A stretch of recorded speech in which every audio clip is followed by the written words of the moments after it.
Yeah, okay. Oh.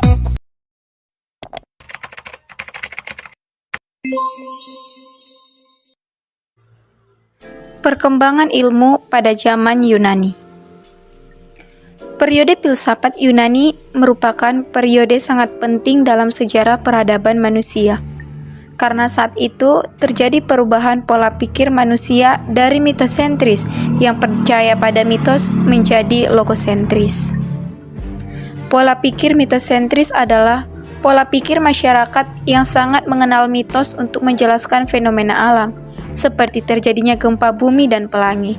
Namun, ketika filsafat diperkenalkan, fenomena alam tersebut tidak lagi dianggap sebagai aktivitas dewa, tetapi aktivitas alam yang terjadi secara kausalitas. Ada beberapa nama yang populer pada masa ini. Yang pertama adalah Thales, tahun 624 sampai 545 sebelum Masehi. Beliau merupakan seorang filosof dari Miletus. Yang kedua adalah Pythagoras, tahun 580 sebelum Masehi sampai 500 sebelum Masehi. Yang ketiga adalah Socrates, tahun 469 sebelum Masehi sampai 399 sebelum Masehi. Yang keempat adalah Plato, tahun 427 sebelum Masehi sampai tahun 347 sebelum Masehi. Dan yang terakhir adalah Aristoteles, tahun 384 sebelum Masehi sampai 322 sebelum Masehi. Ahli pikir pertama kali yang muncul adalah Thales. Beliau berhasil mengembangkan geometri dan matematika. Lysippos dan Demokritos mengembangkan teori materi, Hippokrates mengembangkan ilmu kedokteran, Euclid mengembangkan geometri edukatif, Socrates mengembangkan teori tentang moral, Plato mengembangkan teori tentang ide, dan Aristoteles mengembangkan teori tentang dunia dan benda, serta berhasil mengumpulkan data 500 jenis binatang dalam ilmu biologi. Selanjutnya adalah ciri-ciri ilmu pada zaman Yunani. Yang pertama adalah adanya kebebasan mengungkapkan pemikiran. Yang kedua, mulai tidak percaya pada hal-hal yang berbau dengan mitos. Yang ketiga adalah tidak mudah menerima pendapat, tetapi terlebih dahulu melakukan penyelidikan. Yang keempat, filsafat adalah ilmu pengetahuan. Dan yang kelima adalah semua pemikiran manusia adalah filsafat. Pada zaman Yunani kuno, filsafat dan ilmu merupakan suatu hal yang tidak terpisahkan. Keduanya termasuk dalam pengertian episteme yang sepadan dengan kata filosofia. Jadi, filsafat dan ilmu tergolong sebagai pengetahuan yang bersifat rasional. Pemikiran filsafat Yunani kuno mencapai puncaknya pada masa Aristoteles, yaitu pada tahun 384 sebelum Masehi sampai tahun 322 sebelum Masehi. Beliau mengatakan bahwa tugas utama ilmu pengetahuan ialah mencari penyebab objek yang diselidiki. Kekurangan utama para filosof sebelumnya adalah mereka tidak memeriksa semua penyebab sesuatu yang terjadi. Menurut Harun Nasution, zaman Islam klasik terjadi pada tahun 650 sampai 1250. Sekitar abad ke-6 sampai 7 Masehi, kemajuan ilmu pengetahuan berada di tangan peradaban Islam. W. Montgomery Watt menambahkan lebih rinci bahwa ketika Irak, Syria, dan Mesir diduduki oleh orang Arab, pada abad ke-7, ilmu pengetahuan dan filsafat Yunani dikembangkan di berbagai pusat belajar. Terdapat sebuah sekolah terkenal di Alexander, Mesir, lalu dipindahkan ke Baghdad sekitar tahun 900 Masehi. Ilmu yang terkenal pada masa ini adalah 1. Ibnu Sina pada tahun 980 sampai 1037 Masehi yang menulis buku-buku kedokteran atau al-Qunum yang menjadi standar dalam ilmu kedokteran di Eropa. Yang kedua, Al-Khawarizmi yang menyusun buku Al-Jabar pada tahun 825 Masehi. Yang ketiga, Al-Idris yang membuat 70 peta dari daerah yang terkenal pada masa itu untuk disampaikan kepada Raja Boger kedua dari kerajaan Sicilia. Yang keempat, Ibnu Rus pada tahun 1126 sampai 1198 Masehi seorang filsuf yang menerjemahkan dan mengomentari karya-karya Aristoteles. Masa Renaissance. Masa Renaissance terjadi pada abad ke-14 sampai 17 Masehi. Zaman ini juga disebut sebagai zaman kebebasan manusia dalam berpikir atau sering disebut juga sebagai zaman kebangkitan. Pada zaman ini, manusia mulai berpikir secara baru dan berangsur-angsur melepaskan diri dari otoritas kekuasaan gereja yang selama ini membatasi manusia dalam mengemukakan kebenaran filsafat dan ilmu pengetahuan. Renaissance adalah suatu zaman yang sangat menaruh perhatian dalam bidang seni lukis, patung, arsitektur, musik, sastra, ilmu pengetahuan, dan teknologi. Karena kemajuan ini menjadikan zaman Renaissance sebagai cikal bakal peralihan dari abad pertengahan ke zaman modern. Beberapa filsuf yang terkenal pada masa Renaissance: Leonardo da Vinci, Galileo Galilei, Francis Bacon, René Descartes, Machiavelli, Mullah Sadra, Petrarch. Selanjutnya, perkembangan ilmu pada zaman kontemporer. Zaman kontemporer dimulai sejak akhir abad ke-9 Masehi sampai abad ke-20 Masehi. Zaman kontemporer memiliki ciri-ciri sebagai berikut. Pertama, pada zaman ini teknologi-teknologi canggih sudah mulai ada, meskipun teknologi-teknologi tersebut tidak secanggih teknologi yang ada pada era modern seperti saat ini. Kedua, pada zaman ini sudah ada spesialisasi ilmu-ilmu, dan kajian pada bidang ilmu tersebut semakin tajam dan mendalam. Ketiga, bidang fisika menjadi objek terpenting dan paling banyak dikaji oleh para ilmuwan pada masa ini.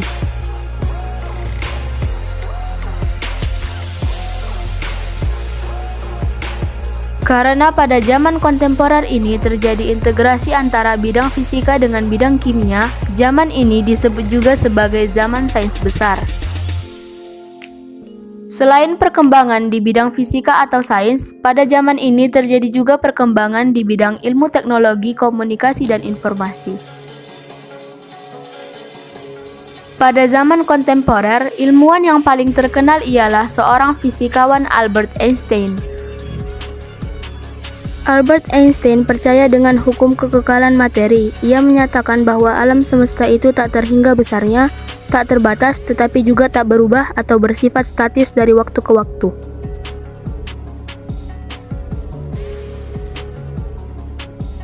Ilmuwan lainnya pada zaman kontemporer yaitu Edwin Powell Hubble, merupakan seorang astronom Amerika yang berperan dalam bidang sains dan astronomi. James Dewey Watson merupakan seorang ilmuwan biologi asal Amerika Serikat yang termasuk salah satu dari para penemu struktur molekul DNA. Linus Carl Pauling merupakan seorang ilmuwan asal Amerika Serikat yang berperan dalam bidang kimia. Yang terakhir, masa postmodernisasi.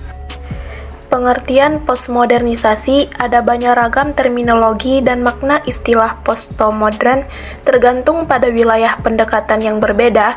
Di satu sisi, istilah postmodern tidak diciptakan sebagai sesuatu yang baru dalam rangka filsafat. Sebelumnya, istilah ini sudah cukup lama dipakai dalam bidang kesenian, khususnya arsitektur dan kesusastraan, terutama Amerika Serikat. Bahkan seorang filosof Jerman, Rudolf Panwitz, tahun 1917 telah menggunakan istilah postmodern yang secara kritis digunakan untuk menangkap adanya gejala nihilisme kebudayaan barat modern. Istilah postmodernisasisme bisa menunjuk pada berbagai arti yang berbeda, bisa berarti aliran pemikiran filsafati, pembabakan sejarah, atau erat terkait pada pergeseran paradigma ataupun sikap dasar atau etos tertentu. Masing-masing membawa konsekuensi logis yang berbeda, meskipun bisa saling berkaitan juga. Apabila yang dimaksudkan adalah aliran filsafat, maka ia menunjuk terutama pada gagasan-gagasan J.F. Lyotard yang paling eksplisit menggunakan istilah itu, dan apabila yang dimaksud adalah babakan sejarah baru yang meninggalkan kerangka berpikir modern atau postmodern, maka mereka yang paling sibuk memetakannya adalah Charles Jennings, Andreas Husserl, dan David Harvey. Nah, selanjutnya ciri-ciri postmodernisasi. Menurut Akbar S. Ahmed, dalam bukunya Postmodernisme and Islam, terdapat dalam 8 ciri karakter sosiologis postmodernisme. Pertama, timbulnya pemberontakan secara kritis terhadap proyek modernitas, memudarnya kepercayaan pada agama yang bersifat transpenden, dan semakin diterimanya pandangan pluralisme, relativisme kebenaran.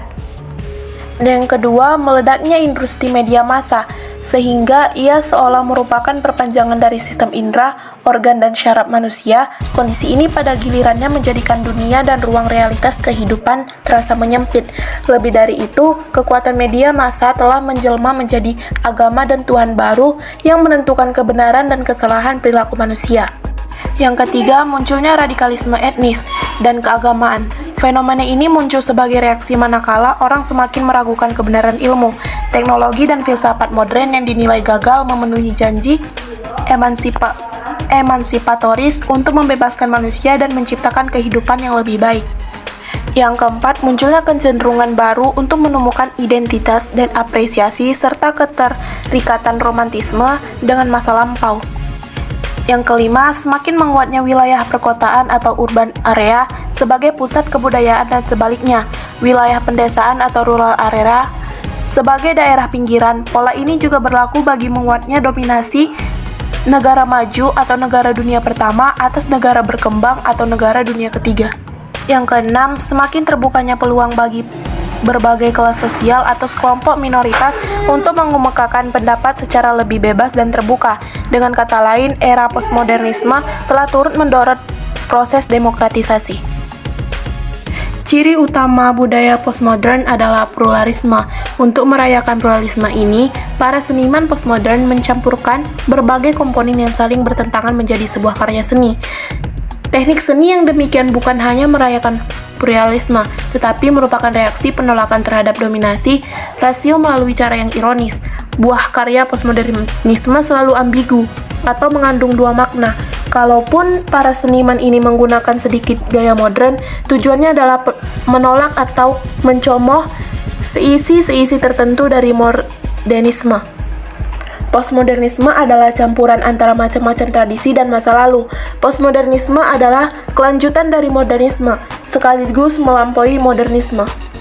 Ciri khas karya-karyanya adalah makna ganda, ironi, banyaknya pilihan, konflik, dan terpecahnya berbagai tradisi, karena heterogenitas sangat memadai bagi pluralisme.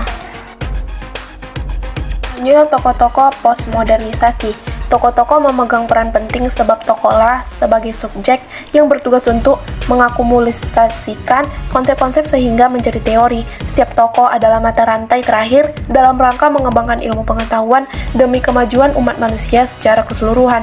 Tokoh-tokoh periode postmodernisme antara lain, yang pertama, Charles Sanders Peirce, lahir di USA tahun 1839 sampai 1914. Sebagai ahli semiotika, logika, dan matematika. Pada dasarnya, Peirce tidak banyak mempermasalahkan estetika dalam tulisan-tulisannya, akan tetapi teori-teorinya mengenai tanda menjadi dasar pembicaraan estetika generasi berikutnya. Menurutnya, makna tanda yang sesungguhnya adalah mengemukakan sesuatu. Tanda harus diinterpretasikan agar dari tanda yang orisinil berkembang tanda-tanda yang baru.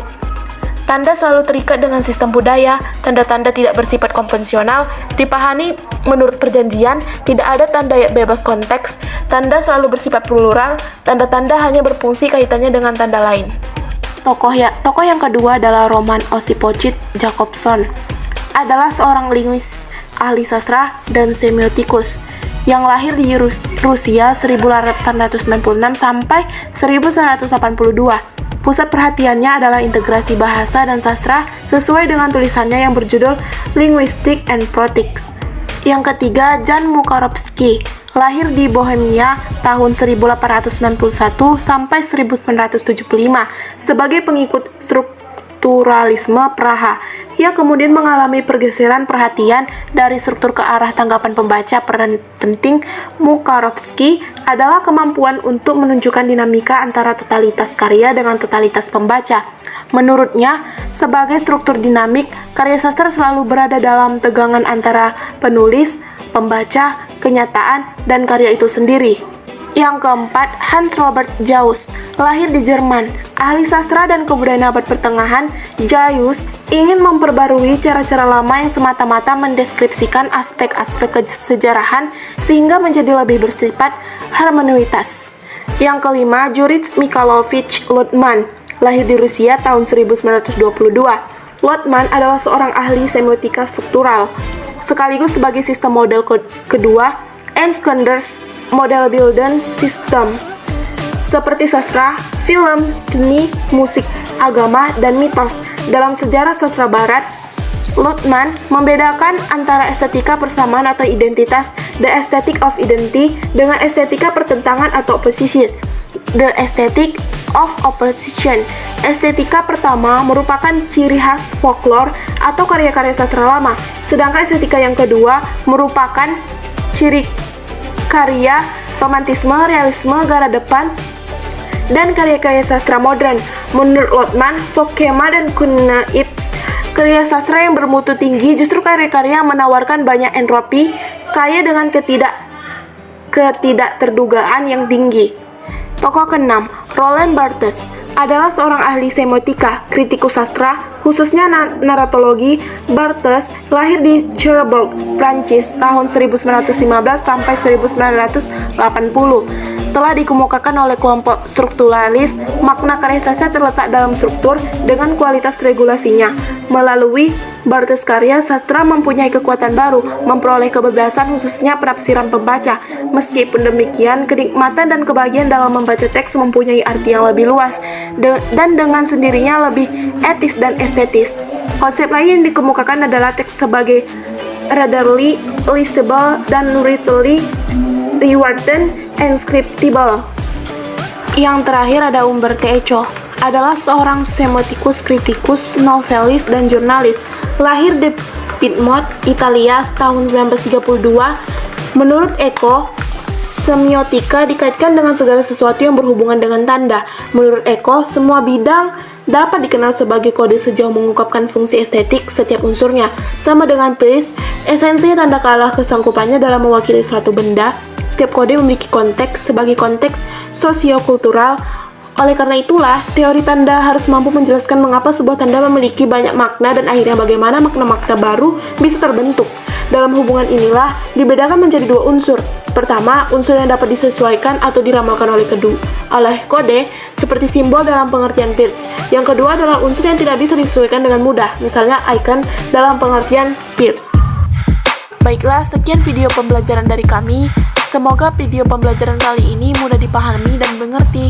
Sekian dari kami. Wassalamualaikum warahmatullahi wabarakatuh.